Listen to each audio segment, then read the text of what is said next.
What up? What up? What up? This is Casual MMA. I'm here to break down fights. I'm here to break down fighters. I'm here to break down their backgrounds. I'm here to tell you the drama that's going on. I'm here to give a little bit of insight into styles or possibly a little bit of technique, whatever. But like I said, this is Casual MMA, so I'm not a professional, but I know some shit. So, anyways, not really, but sort of. Anyways, so there's a running joke in the MMA community where it's like if you only know one fighter or if you only know like a couple fighters that are like huge, big mainstream names and you know, you only know one or two fight, whatever, some shit like that. They say, oh, you're a casual or he's a casual, she's a casual, meaning casual fan, meaning you don't really know anything. But anyway, so that's why I'm calling it Casual MMA because it's not that serious. So this is for anybody who's new to watching fights, new to watching MMA, doesn't know what's going on, doesn't know any of the fighters. Maybe you got friends who watch fights or they want to watch a fight. You don't know what's going on. I'm going to break down some events. I'm going to break down some drama. I'm going to break down the press conferences. I'm going to break down some shit. So, if you got questions or anything, feel free, drop them down. Email me. I don't have an email right now, but I'll put that somewhere in the future. And let's get right to it, all right? How about that? So, MMA stands for Mixed Martial Arts, okay? People get that confused with UFC, okay? The sport, which they call it, the sport is MMA. It's Mixed Martial Arts. UFC is a company that has the top level fighters, the best fighters in the world, my opinion, and most people's opinion. It's just probably a fact, actually. But anyways, the UFC is a company that puts on fights and, you know, that the fighters work for. There's two other big companies of MMA. That's Bellator and One Championship. I think Bellator's out of Europe, but I don't know.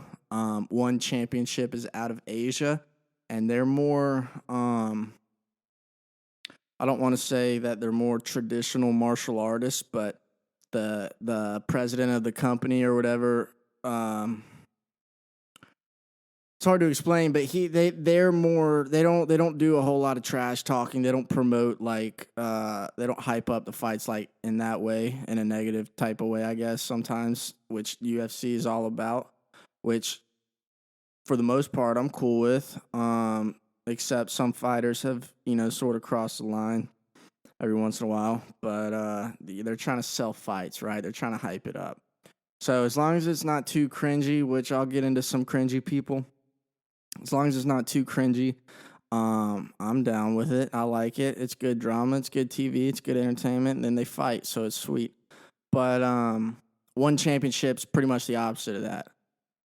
They're very respectful, I guess is the right word. But so those are the three main companies. Mostly UFC is what you're going to be seeing, though. It's the big dog. So you got, you know, you got most of the best fighters in UFC. Sometimes when they're about to retire, they don't like their contract with the UFC, or UFC's kind of treating them not great, or they're not paying them as much. Then they'll bounce to like Bellator, or you know, if they don't want to cut weight as much, which I'll get in that a little bit, but they'll go to one championship for that. So let's just explain that real fast. One Championship doesn't make their fighters cut weight. Now, the divisions are based on weight, right? So, if you're fighting at 155, you're probably going to weigh at least, if you're in the UFC or Bellator and most other, you know, semi-pro promotions or anything like that, even when you're wrestling in high school and stuff like that, if you're gonna compete at 155, you're probably gonna be weighing like 165 as your normal weight. But what you're gonna do is the week before your fight, you're gonna drop those 10 pounds so that you weigh in at 155.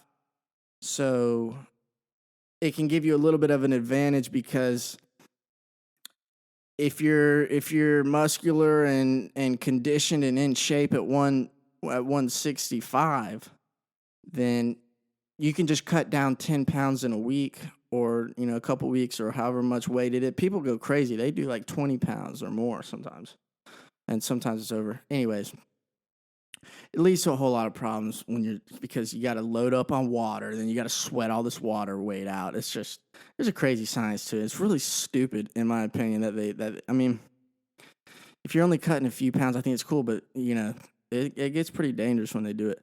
But the point of it, I guess, is you say, hey, I can weigh 155. I'll fight you at 155. I can weigh 155. So really, you're 165, but you drop 10 pounds, and then everybody's like, okay. And the other guy does it too, so it's like, okay, we're both 155 now. I don't know. Really, talking out loud really doesn't make a lot of sense. I don't see any benefit to it. But anyways, one championship, they don't do that. They take all these measurements and have all these doctors figuring out what you walk around at. It's called what your walk around weight is or whatever, and they don't let you cut too much. Like if anything, so whatever two fighters are naturally the same in weight, they're gonna put those two up against each other. Whereas in the UFC and Bellator, you can move up and down weight divisions because you can cut more weight maybe than somebody or whatever. So that's where you get the double champs. That's where you get the Conor McGregors, the Henry Cejudos. So you can move down. You can also move up in weight, which I guess maybe that's cool. You can fight more fighters, I guess, if you can weight cut. So anyways, you can move up and down if you can bulk on, Anyways. Most of the time, though, if you move up in a weight division, you're just not cutting as much weight. You're not necessarily putting on more weight. But anyways, that's that. I also wanted to touch on the fact that it is considered a sport, so that they can legally put it on. Really, it's just fighting. It's just cage fighting. But they call it a sport because there are some rules to it. You can't... Like for the men, you can't, kick them or hit people in the groin. You can't eye poke. You can't, what else can you not? You can't, if they've got one hand on the canvas, you can't knee them in the head. I don't think you can kick them in the head either. You can punch them, I think, but there's like little rules like that, and so. Another way that it's a sport is if nobody gets knocked out or submits, then at the end of the fight, there's a decision made by 3 judges, and you get points based off each round. So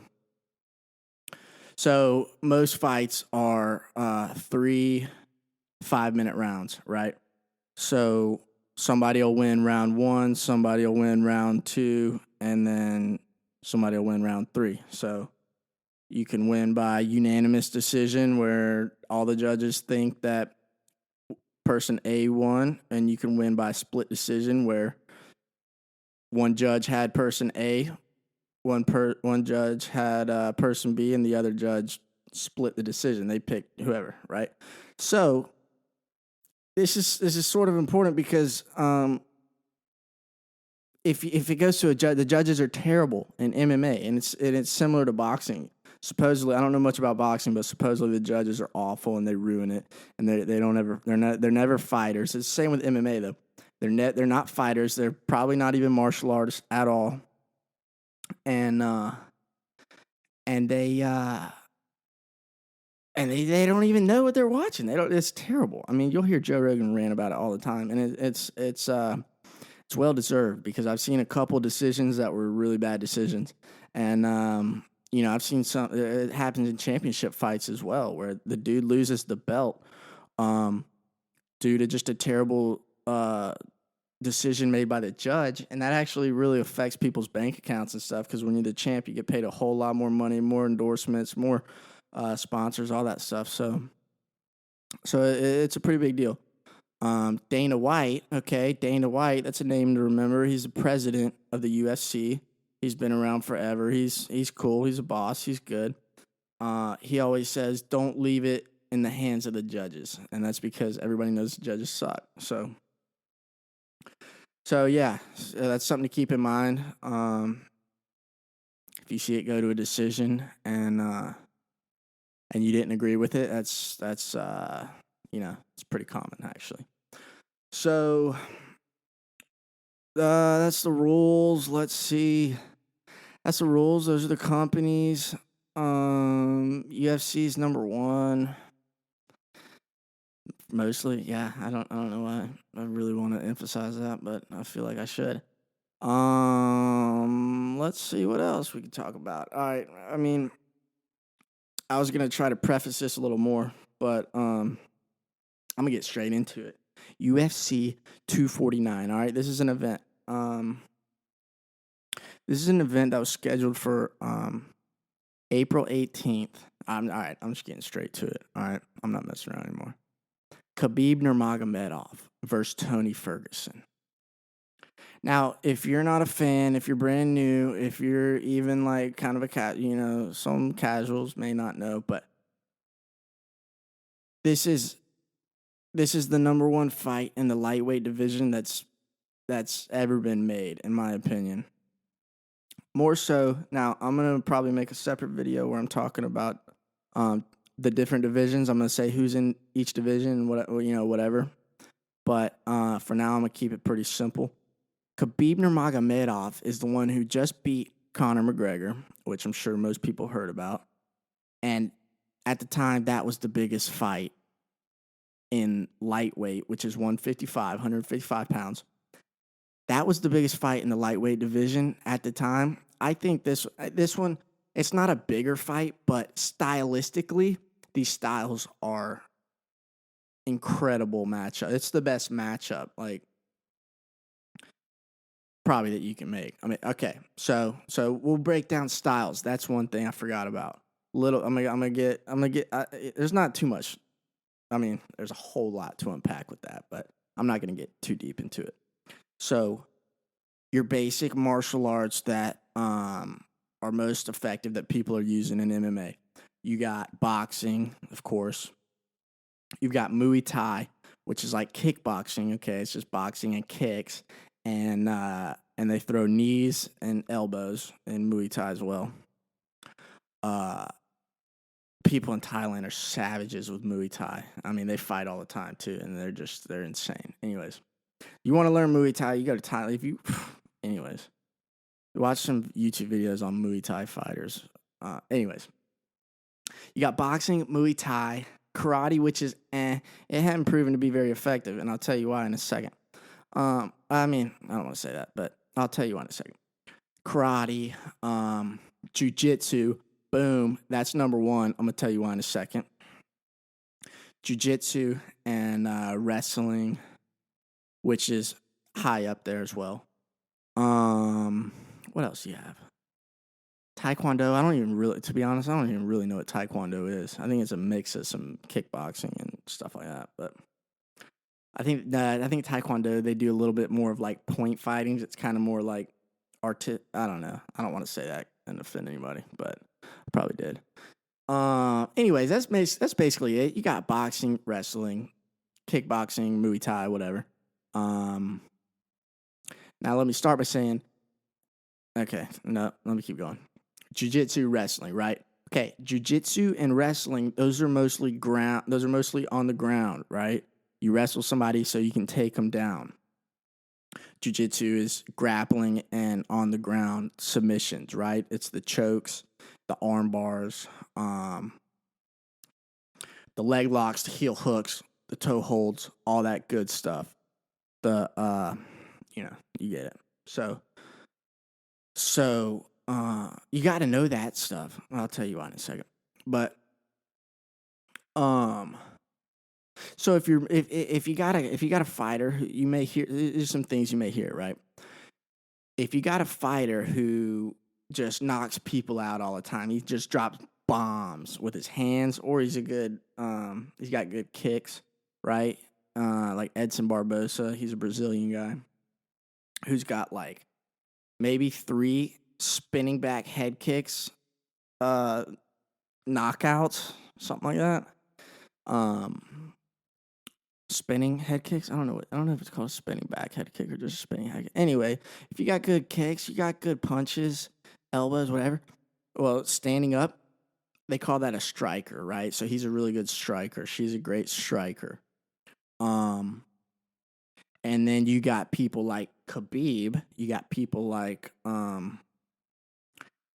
Daniel Cormier, who he can stand and strikes well, but you got good wrestlers as well, right? Um, and the wrestling is very effective because if you can grab somebody and you can take them down and you can get on top of them and not let them up. I mean, the ground and pound is what they call it when you're on the ground and you're on top of somebody and you're just freaking beating them up, right? That's ground and pound. That's a lot of people's game. That's a lot of their strategy. Like if you've got the college wrestler type and someone who's been wrestling their whole life, that's probably I don't want to say it's probably what they're doing, but that's what Khabib does. That's what I'm not gonna be able to think of anybody now. But Ben Askren, okay, I'm wrong. Okay, Ben Askren, that's his whole game plan. It's just take you down, and those typically can sometimes lead to boring fights. Okay, because you're on the ground the whole time. You're not seeing much action. There's little short elbows getting thrown or whatever. Now, if you get a jiu-jitsu guy, a really good black belt, who can take somebody down, you'll see some cool moves if they're trying to actually really hunt for the submission. You'll see some cool stuff there. But most people want to see blood and guts standing and banging, right? So anyways, if you're good at standing and banging, you're probably called a striker. They'll call you a striker or something. And then, if you're a wrestler, they'll call you a wrestler. They'll call you jiu-jitsu guy, whatever. Okay, just something to keep in mind. Now, on that topic and the topic before that, most of the fighters who are a little, probably in their 30s or whatever.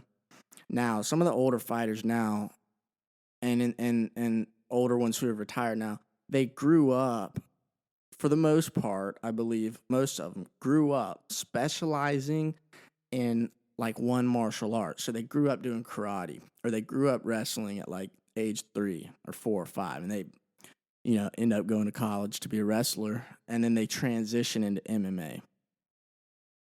Or they grew up and did jiu-jitsu their whole life, then they transition into MMA. And then I guess you could say boxing too. I think I don't know. That may be more rare, but anyways, most of the time they got main focus of one or two martial arts, right? And then they transition into learning the other ones and being able to, you gotta know a little bit of everything. You gotta know how to wrestle a little bit, because if you're going up against a wrestler and you can't wrestle, he's gonna take you down and beat your face in. If you don't know any jiu-jitsu and you go against even a purple belt, it goes white, blue, purple, brown, black. Purple's right in the middle. You against a purple belt, he's going to submit you if you're on the ground and you don't know any jiu-jitsu. Or if you're, just know. You got to know at least some basic stuff to defend, the attacks. Same with, striking. You got to be able to strike a little bit. Now, I'm about to give you a fantastic example of this. Ben Askren got obliterated into outer space because he's a wrestler. He was in the Olympics, I think. Henry Cejudo and Daniel Cormier, they were all in the Olympics for wrestling too. So DC and Daniel Cormier and Henry Cejudo. Henry Cejudo is a current champ. He was a double champ. He got stripped of one, I believe, but he's a champ. DC was a champ forever, or for a long time. He was heavyweight champ and he was light heavyweight champ when John Jones was in trouble, I believe. But anyways, great wrestlers. Ben Askren, actually, fun fact, Ben Askren got traded from one. He used to fight in one championship. He was undefeated. I think he was like 17-0. He was undefeated, I believe. Yeah, and the UFC traded Mighty Mouse, who is Demetrius Johnson, who's a little 125-pound guy. Yeah, 125 pounds. Traded him for Ben Askren from one championship. It's the first MMA trade ever done. So it's a little fun fact. No promotions had ever traded fighters before. But so anyways, Ben Askren came to the UFC, right? And he'd been the champ at one for forever. And he was undefeated, obviously, like I said, 3 times. But he comes to the UFC with the big dogs, 170 pounds. What is that? Middleweight? Welterweight? I think welterweight. Yeah, he came over to welterweight. Jorge Masvidal. First of all, Ben Askren fights ruthless Robbie Lawler, who's a freaking stand and bang brawler, right? And Robbie Lawler I think his nickname actually is the Brawler.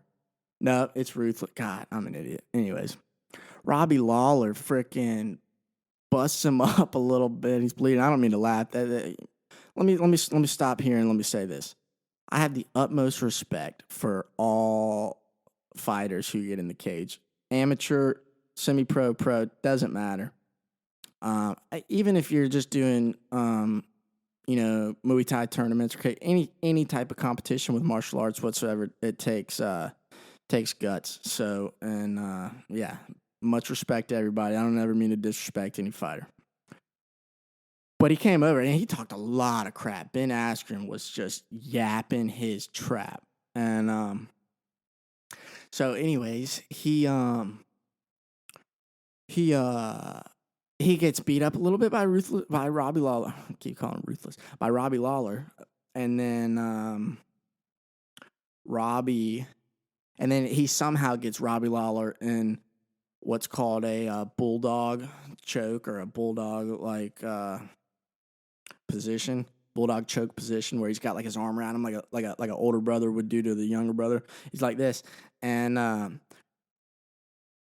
the referee Herb Dean is the number 1 guy in the business, by the way. Number 1 or number 2. He's the number 1 or number 2 ref in the world, but he's solid. He's super solid. He thought Robbie Lawler's hand went limp, right? He thought Robbie Lawler got choked out because Ben Askren's holding him like this, choking him. But really, he's just squeezing his jaw and his head, I think. But Robbie Lawler, Herb Dean stepped in because he thought Robbie's arm went limp when he was fine. He wasn't unconscious. He didn't go out and he didn't tap. And so Ben Askren lets go because Herb calls the fight off, and Robbie Lawler immediately is like, "What the hell, dude? I was good, whatever." So, anyways, that was Ben Askren's first UFC fight, and it was very controversial. So everybody, and he's like on cloud 9. He's like Ben Askren. He's like yapping his trap, right? And he's like, "I'm the best, whatever, blah blah blah." Yeah. Oh, it doesn't matter. And then everybody's like, "Okay, we need a rematch then." And Dana White's like, "Yeah, I think Dana said that. I don't want to say it. I don't know for sure." But everybody was like, "Oh, they need a rematch, right?" Because that wasn't a legit win. Like, it was a mistake by the ref. But Ben Askren was like, I don't want a rematch. He's like, "Why do I need a rematch? I already beat him, blah, blah, blah, blah, blah, blah." So that was a little shady. But anyways, you can get it. He wanted to be the champ. He wanted to get a title fight, so he didn't want to fight Robbie Lawler again. He was like probably top 5 contender. But anyways, so he fights Jorge Masvidal next. I'm about to get to the point of the story. Ben Askren is a freaking wrestler, okay? Jorge Masvidal grew up in the streets of Miami freaking boxing in the backyard just for fun, like on camera, street fights, you know? He grew up with Kimbo Slice. He's in Kimbo Slice fight videos, right? So anyways, he fights Jorge Masvidal, who's never been finished before. And Ben Askren, they go, Jorge Masvidal comes out with a flying knee. And Ben Askren was talking all this smack before their fight. I mean, he was just ripping him. He's calling him George. He was saying he can't speak English, all this stuff. So he was making fun of the way he talked because he was like mumbled or I don't know what happened, but he was talking so much trash. And that was legit karma. I mean, anyways, he got obliterated by a flying knee. And then Jorge comes up with 2 freaking boom, boom, right hooks on the ground after Ben Askren was smoked already. And he said they were super necessary. The guy interviewed him afterwards. He's like, "Do you think those punches were necessary even though he was knocked out?" And he goes, "They were super necessary." And so that turned into the whole thing. That blew Jorge Masvidal up. He had just knocked out Darren Till before that, which Darren Till's a cool little guy from the UK. He's a big dude, but he's a good striker, right? He's like Muay Thai kind of style. Anyways, so Ben Askren was a wrestler. He's like, dude, if you're gonna fight the guy and you don't have any wrestling, they're gonna take you down. They're gonna beat you up. But also, if you can't strike and you're just a wrestler, you better get that takedown, or else you're gonna get destroyed. Right? It goes. Anyways, most fighters grew up with 1, maybe 2 martial arts that they learned when they were little, and then they develop and transition into MMA. Nowadays, and probably for the past, I don't know, maybe 5-10 years, they're teaching actual MMA in these gyms to kids at a younger age. So they're throwing all these martial arts at them at the same time, which is great. So you're getting better fighters.